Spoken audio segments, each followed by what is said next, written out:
Hi everyone! I am here today to finally review Evanescence's latest album. I've been a little bit late on this one because I wanted to listen to everything that was in the bundle, so you'll see in a sec. So it took me a little bit longer as it was a little bit more difficult. So I may as well show you what I have. Straight into it. I have the box set version of The Bitter Truth. So this is what it looks like. That's the side and then the back. Oh, I've got a bit of polystyrene on it. Don't know where that's come from. So yeah, this is the edition I bought. So in the box you get, oh, got stuck in there. You get this journal, which I don't know if you can tell on camera, but it says The Bitter Truth like embossed in there. It's really nice journal. And then it's got like a message from Amy Lee, and it has pictures of the band, and it has the lyrics like handwritten in there too, and then it goes on to there we go, to like blank pages for you to write your own notes in it. And then when you get to a certain point, you get the like music sheets for the songs as well. And then it goes into blank music sheets for you to write your own songs in as well, which I think is a really nice idea. And then at the back it's got like these little pockets that you can put bits of notes and things like that in there. So this is a really nice journal.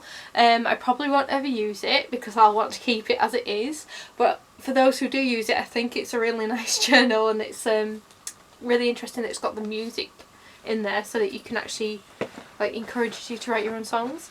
Then it comes with this print of Use My Voice, a picture of Amy, and I guess technically the band are in the background there.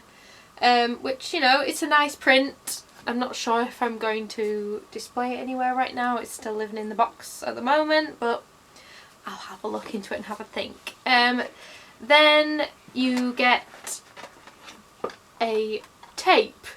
So I have now listened to this, so that's why it's taken me a little bit longer just to get round to be able to actually get my tape player out and sit and listen to it. So you can see that I just thought it's shiny, so there's going to be a light blaring in it the whole time. But you can, I don't know if you can see this, but it's got like Evolution written on it, and it's got track names, and this is like recording sessions, and then it has the instrumentals on the other side. And I will quite openly admit that I did not bother listening to the instrumental side. I listened to the studio recording side. But yeah, I think this is a really cool like little extra piece, but I'm not sure how many people out there still have tape players. I'm quite old-fashioned in that sense, I guess. And then you get this edition of the album, so it looks like this on the front and it looks like this on the back, so it's very similar to the box that it came in. And then you open it up and it looks like this. So I've got the actual album disc, and then this is the live studio session disc. And then it comes with the little book that has like the lyrics in again and like pictures and things. So, you know, it's a nice addition. I'm quite pleased that I've got my hands on this. My only complaint about this edition is the CD case is awful, and I struggle to get the CDs actually out, and I think I've managed to rectify it, but when I was trying to get this CD out, I actually got my nails stuck in the cardboard. So I nearly ripped the case on like the second listen of this album, which is a bit annoying, but I just need to be even more careful than I was already being, and hopefully it will live to tell the tale. But I have another CD like this, which I believe is an Evanescence one actually, and that one is broken because I couldn't get the CD out, and then the other side, like this section here, popped. So I think it's an Evanescence album that has that, where both sides actually are technically open. So that's kind of annoying. I'm hoping it doesn't happen with this one. I'm trying my best to look after it. But yeah, just in case you do get this edition, watch out that the case is a little bit difficult to actually get your CDs out. So, the album itself. I'm going to get into like general reviews right now, like, and I'm going to talk about something that I've heard about that I can't fully back up, and that is apparently different versions of this album sound different. So I'm not entirely sure myself. I like the sound of my CD, but apparently if you get it like on iTunes, or if you get it on Spotify, or if you listen to it on YouTube, or if you listen to it on a record, apparently each mix sounds different, and that there's been complaints that the mix is too loud for the instrumental and that Amy is really drowned out. I don't have that problem with this. I do think that the band is a bit more present in this album. Like I can hear a lot stronger, you know, guitars, drums, whatnot. But I didn't ever have a problem hearing Amy.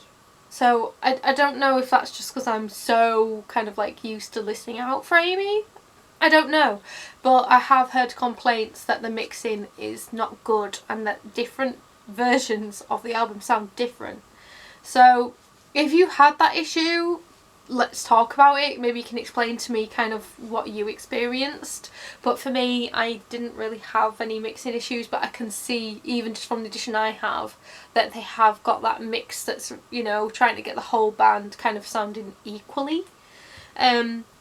So yeah, that's fine with me. I'm not too upset. The other complaint I've heard is about one song in particular, which I'm going to address it now because it's on my mind, and that is that people are upset about the song Use My Voice because they didn't think Evanescence ever had messages to their songs, and they don't like that they're trying to get political. And to that I say, shut up and stop listening to it then, to be quite honest. Like, Evanescence have had issues that they've sung about before. If you didn't know about that, then that's on you, to be quite frank. And the issue that seems to be upsetting people is the fact that Amy wants to be able to speak for herself, which seems really strange that you would support an artist and then be mad that they write a song about wanting to speak for themselves. So yeah, I know that this obviously isn't going to be a big complaint by a lot of people. It's where, you know, the few that are upset about it are really vocal about it. So every single like video I've watched, oh, losing my voice apparently. Every video I've watched kind of where Use My Voice has been in, or like in blog posts, and I've seen it on Facebook, you know, comments and things like that. But they're always obviously the vocal ones that get all the arguments going. So you see it when you're just looking, and to those people I just want to say, stop listening then. To be quite frank, why are you listening to Evanescence if you're upset that a woman wants to use her voice? Because that's been the fight that Amy's had since day one. So why are you even here? Anyways, so yeah, just going to address that and get that out of the way. I feel like I just got like really riled up, but it does upset me that like these people saying, I'm such an Evanescence fan, but I'm upset that she's trying to get a point across, and it's like, well, you can't be then. You can't be such an Evanescence fan. Yeah, so overall, I think this album is probably the most heavy rock album that Evanescence has ever brought out. Like if I was going to put it in a genre, I'd put it there. I think that the album that this has reminded me of the most, that I kept getting like little elements and trinkets from, is The Open Door. I don't think it's exactly the same, obviously, because I think The Open Door was a lot darker in tone and it had like those gothic elements a bit more. But I hear like certain harmonies and I'm like, oh, that was an Open Door harmony. Or I hear like little noises and I'm like, oh, that would have fit right in The Open Door. And I really got the vibes that that was kind of the album that is the closest to Evanescence's back catalogue to this one. So I don't know if anyone else has felt that way. Let me know if you think it reminds you of any of their other albums. But to me, I would say that if you like The Open Door, you've got a good chance of liking this. That's just that's what I picked up on, and I feel like Amy had a lot of the vocals kind of in the same vein. as well as I feel like the vocals also were close to the self-titled album, because I think Amy's kind of, she's a lot more powerful nowadays instead of like straight up like melodic. Anyways, yeah, so that's how I feel on the overall sound. When I first listened to it, like literally the first listen I ever got to have of this was when I put it on my MP3 player and I went out shopping, and I was like walking around the supermarket being a bit emotional. There's something about Amy Lee's voice that it just pulls on my heartstrings, and I'm instantly wrapped up in the world that she is creating in the song, and it really speaks to me. Like I said this in another video, I think it was where I was talking about live vocals. Amy's voice just speaks to me more than any other vocalist. Even though Evanescence are no longer my favourite band, they're number 2, so they're not really falling from grace. But Amy's voice just has a lot of power to me, and it really just, I feel like Amy feels like me. I don't know. There's something about Amy's actual voice, how it sounds, and the songs she sings and the way she sings them, that just makes me really feel connected to her. And I felt that a lot in this album. Like I really felt like I was going on this journey with Amy. So I have a strong bond to her vocals, it seems. Another thing I noticed about this album is I feel like Amy is a lot more self-aware, and I feel like the rest of the band, their contributions were quite like aware of the world. I feel like this is where Amy's kind of spoke more about the music industry and what she's personally gone through in that world, and so I think it's a good kind of like cathartic experience in that sense. Like Amy's aware, she's open, she's awake to it all, she knows that she's gone through this crazy career, and I kind of felt that in the journey of this album. So yeah, I was really kind of surprised at how realistic it felt to me. Like, you know, some songs, like if I listen to, say, Fallen, that doesn't feel like she's talking about real life for a lot of those songs. You know, they're kind of like mystical and fantastical, and they're more about feelings rather than actually reality. So I think that it's a bit more grounded this time. I'm just trying to make sure that I've got all my notes here. So the last point I have on the album as a whole is that this is the first album that Evanescence have done where I have felt like a couple of the songs kind of just blend into each other, and I might not be able to tell which one is which for a little while. I've listened to this now for over a week. What date are we on now? So yeah, it came out on the 26th and I actually got it on the 27th. I got it a day late. So yeah, I've had it for like 10 days or something like that now. Anyways, yeah, so I've lost my train of thought. Yeah, so I'm still at that stage where I don't feel like I know all of the songs well, even though I've listened to it pretty much every day since. Whereas, you know, for example with Omega that just came out by Epica, I feel like I could tell you which song was which after the first week of listening to it. So I don't know if that's just me, but that's my only real critique of this album. None of the songs sound bad. None of the songs will be songs I won't listen to again. Well, we'll get into the, apart from the intro, because we all know how I feel about intro songs. Even though they actually had lyrics and things in the intro, but I just feel like, again, it was the weakest track on the album, and I probably won't care about it after this week.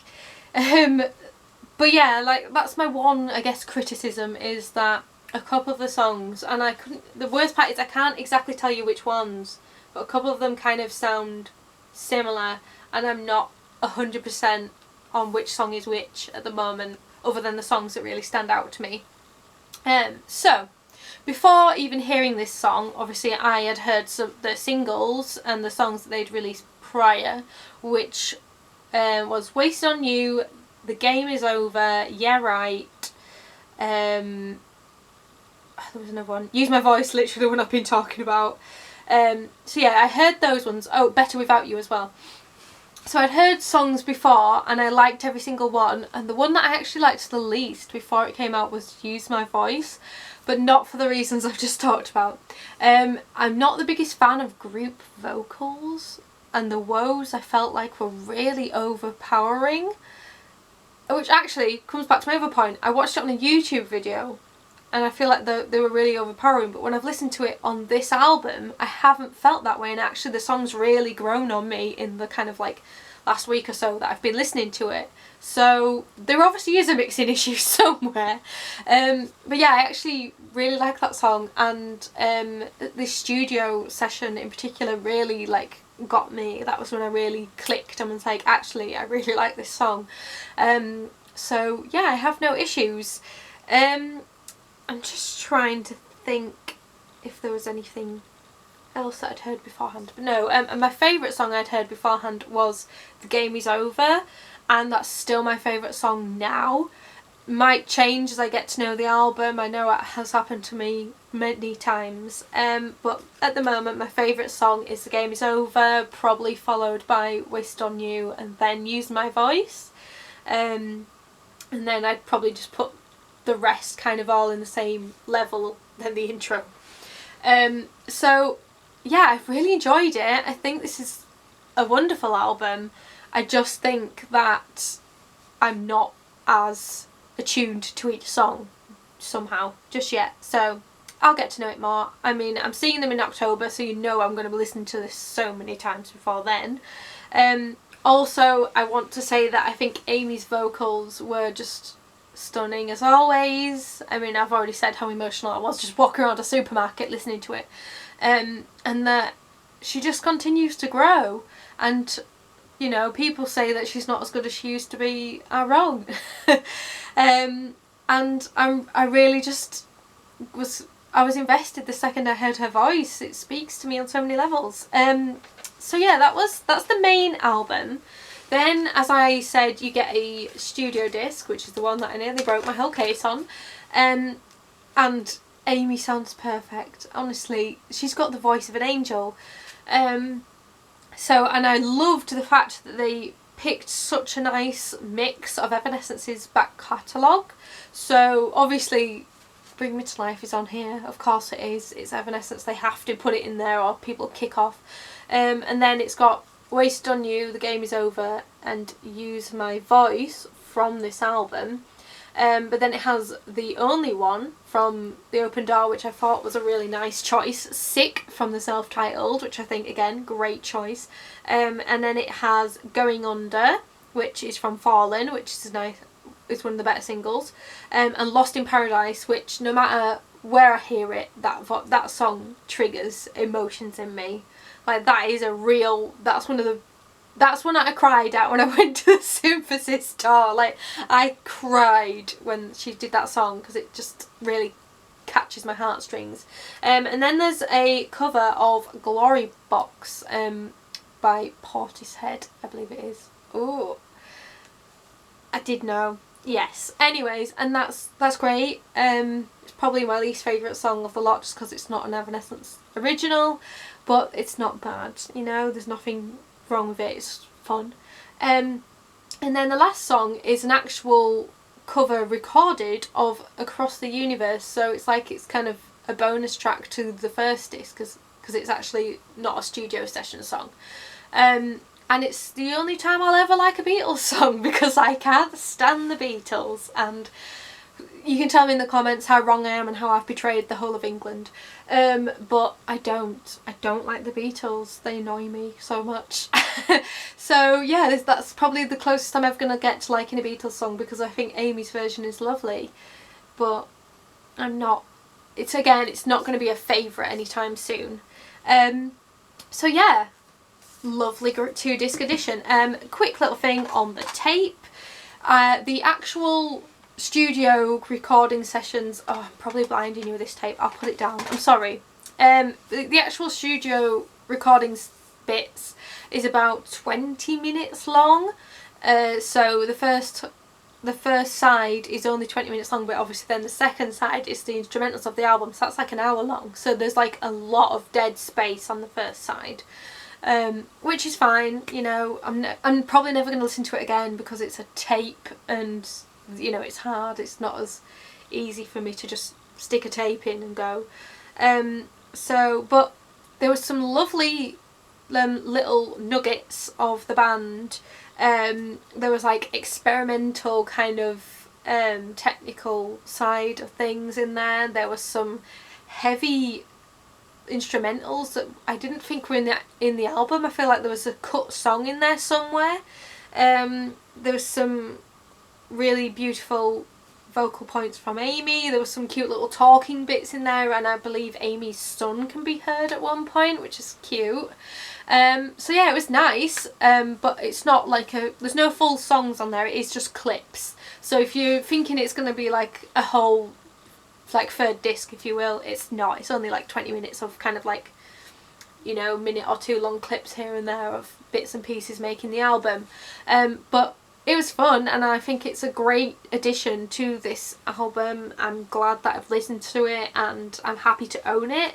So yeah, I'm pretty pleased. I would probably say that this album for me right now is kind of maybe, oh, it's hard to say because I'm still trying to get to know it, but it might be kind of with Fallen for me right now, which again, Fallen is not a bad album, it's just not my favourite album. So I think it's kind of that level for me at the moment because I'm still trying to get to know the songs. But obviously I love Fallen. It's the reason that I fell in love with Evanescence in the first place. I played that album every day on the way to school. I had a CD Walkman and I would listen to Fallen pretty much every single day. So, you know, I have no issues with it, and so I have no issues with this album. I just think that I need to get to know it a bit more, and I don't think it's going to knock my favourite off the top, which is the self-titled, and I don't think it's going to knock off The Open Door from its spot either. But yeah, I really enjoyed it, and if you've listened to it, let me know what you thought and we'll have a chat.